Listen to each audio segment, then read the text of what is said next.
네, 반갑습니다. 열정의 장작 넣기 32일차입니다. 32번째 버전. 오늘은 4월 10일 선거날, 벌써 밤 11시가 다 돼가고 있습니다. 여러분들은 선거날에 선거를 꼭 하셨을 거라고 믿습니다. 오늘은 어떤 얘기를 하고 싶어서 영상을 켰냐면요. 제목으로는 이렇게 선정을 했습니다. 나는 고통을 선택하기로 했다. 이것에 대해서 한번 얘기를 해보겠습니다. 일단 우선적으로 제가 요즘 도파미네이션 책을 조금 앞부분을 읽었던 것도 있고 감정 리셋을 다시 읽다 보니까 여기서 이런 얘기를 합니다. 뭐라고 얘기를 하냐면은 한번 읽어드릴게요. 기쁨은 고통 뒤에 온다. 고통이 없으면 기쁨도 없다. 이런 식으로 얘기를 합니다. 그리고 그 이유는 내과학적인 이유로는 행복 물질인 도파민이 고통 뒤에 분비되기 때문이다. 도파민은 목표를 설정하고 어려움을 극복하며 벽과 장애물을 돌파할 때 방출된다. 인간의 진보와 향상을 이끄는 동기부여의 원천이 되는 물질이다. 이것에 대해서 이렇게 아까 얘기했던 고통에 대해서 고통이 있으면은 기쁨도 있다라는 표현을 했었습니다.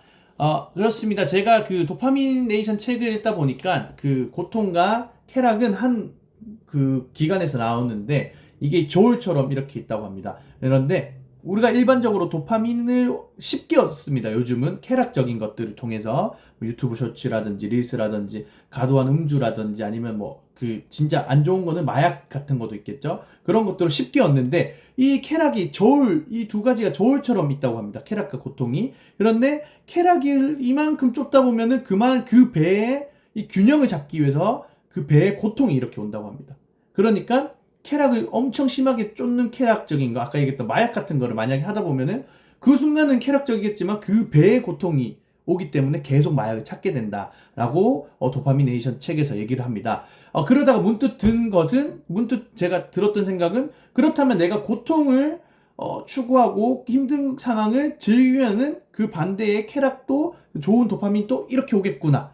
왜냐면 균형을 잡기 위해서 오겠죠. 그런 생각이 들었습니다. 그런데 아까 얘기했던 감정 리셋 책에서도 얘기했듯이 고통이 있으면 기쁨도 온다라는 표현을 했지 않습니까? 그런 것처럼 내가 그 삶을 살아갈 때 고통적인 것들, 그 힘듦이 있을 때 그 힘듦을 즐기면서 받아들여야겠구나. 왜냐면은 그 힘든 상황과 그 고통적인 상황이 뒤에는 큰 기쁨이 오겠구나라는 확신이 있기 때문에 그런 데이터적인 것도 있겠고 이렇게 그 책을 통해서도 배웠다 보니까 그런 것들에 대한 확신이 생기다 보니까 그런 생각이 들었습니다. 그래서 아까 앞에서 얘기했듯이 나는 고통을 선택하기로 했다라는 표현을 쓰게 되었습니다.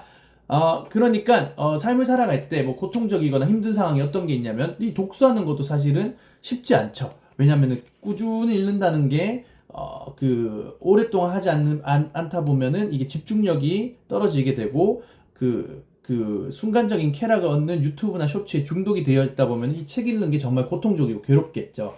그런데 이 고통적이고 괴로운 것을 계속 추구하다 보면은 더 큰 기쁨이 저한테 온다라는 것을 오늘 책을 통해서 배웠기 때문에 저는 앞으로 고통적이거나 힘든 상황을 즐기기로 했다라는 표현을 하고 싶습니다.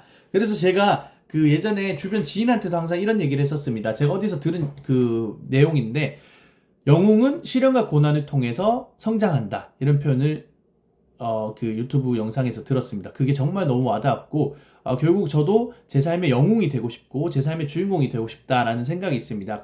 그러다 보면은 고통과 힘듦은 필수겠구나라는 생각이 듭니다. 왜냐하면 나를 단련하는 거고 나를 성장시켜주는 계기이기 때문에 그 고통과 힘듦을 앞으로는 즐기면서 즐기다 보면 그 기쁨이 두 배, 세 배, 더 그 이상으로 저한테 올 거라 믿고 앞으로 삶을 살아갈 때 일을 하는 것도 힘든 상황이겠죠. 일하는 것 자체가 힘들잖아요. 어떻게 보면은. 하지만 그 힘들다는 것을 즐기면서 이 힘든 시간이 지나면 나한테는 큰 힘이 좋은 기쁨이 올 거라는 생각으로 앞으로 나아가려고 합니다. 그러니까 여러분들도 저를 통해서 이런 얘기를 들었으니까 한 번 더 생각해 보시고 고통을 선택하셔서 그 고통을 즐기면서 살아가길 바라겠습니다. 어쨌든 일하는 것들과 여러 가지 독서를 하는 것들과 이런 것들이 다 나의 성장을 위한 계기가 된다라고 꼭 생각했으면 좋겠습니다.